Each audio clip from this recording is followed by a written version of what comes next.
Pemirsa, terima kasih Anda masih terus menyaksikan Prime Time Talk. Kali ini kita sudah terhubung dengan Tejo Edy Purdijanto, Menko Polhukam. Selamat sore Pak Tejo. Selamat sore. Iya, Pak Tejo, kita mau konfirmasi dari 64 terpidana mati, jadi pemerintah sudah akan mengeksekusi 5 orang sebelum tahun ini berakhir. Benar seperti itu ya Pak Tejo? Iya. Oke, kapan, di mana, dan bagaimana mekanismenya? Apakah sudah ditentukan Pak Tejo? Mekanisme itu masih dalam. Berapa orang yang akan dieksekusi itu sudah jelas akan diputuskan segera. Karena memang sudah inkrah hukuman mati dan PK sudah ditolak, gerasi ditolak. Jadi sudah tidak ada lagi ruang untuk dia mengadakan pembelaan lagi. Demikian. Baik, akan ada anggaran khusus yang harus disiapkan untuk melakukan eksekusi mati ini, Pak Tejo? Tidak ada. Itu adalah anggaran rutin dari kejaksaan untuk melaksanakan perintah hukum, ya, untuk perintah hukum untuk melaksanakan eksekusi pada korban narkoba. Karena kita tidak ingin Indonesia menjadi rimba narkotika, rimba narkoba. Ini sudah ada 64 orang yang sudah inkrah hukuman mati, tetapi belum bisa dilakukan karena masih mengajukan PK dan gerasi. Yang jelas untuk gerasi pasti ditolak oleh Presiden. Jadi tinggal menunggu PK ini sampai berapa kali kita sedang menaikkan Mahkamah Agung untuk ditentukan jangka waktunya sehingga tidak berlarut-larut.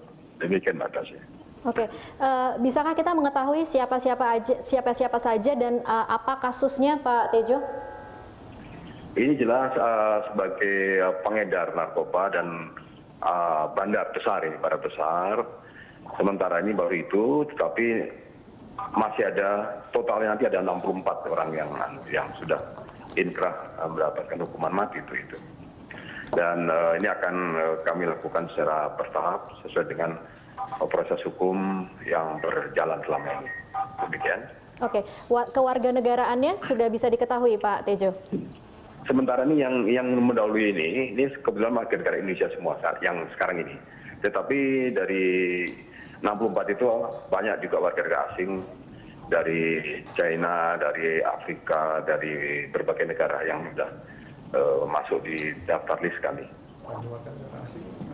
Oke, nantinya apakah sebelum eksekusi nama-nama mereka yang akan dieksekusi akan dibuka kepada publik, Pak Tejo?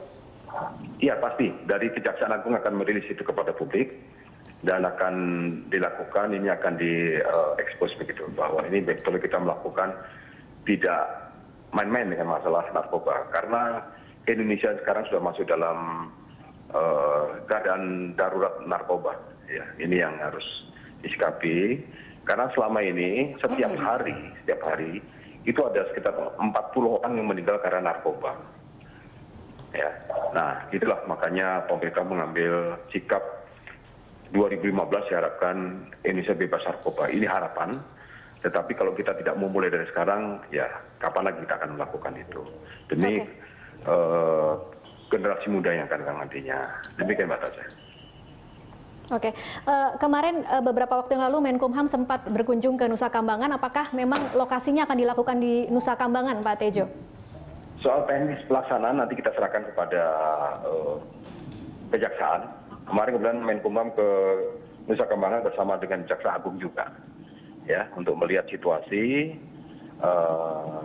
penjara yang ada di sana, yang dikatakan sudah over capacity, sehingga perlu ada pembenahan. Di samping itu juga akan melihat seperti apa situasi penjara kita atau rutan kita yang ada di Nusa Kambangan. Demikian Pak. Oke, seberapa serius sebenarnya pemerintah akan melakukan eksekusi terhadap para terpidana narkoba, bukan hanya untuk yang tahun ini, tetapi juga sisanya dan para terpidana lain yang sedang menjalani proses hukum, Pak Tejo? Pemerintah sangat serius, sehingga pemerintah tidak main-main dengan masalah ini. Ya, jadi mereka itu masih melaksanakan kegiatan peredaran narkoba dari dalam penjara. Sudah saya perintahkan saya minta kepada Menkumham supaya juga para penjaga sipir dan sebagainya terlibat supaya diambil tindakan. Karena bagaimanapun peredaran dalam penjara ini juga akibat juga ada campur tangan atau aparat yang menjadi perantaranya. Jadi ini pun harus diambil tindakan karena kita ingin membersihkan masalah ini. Masalah narkoba itu sudah sangat darurat.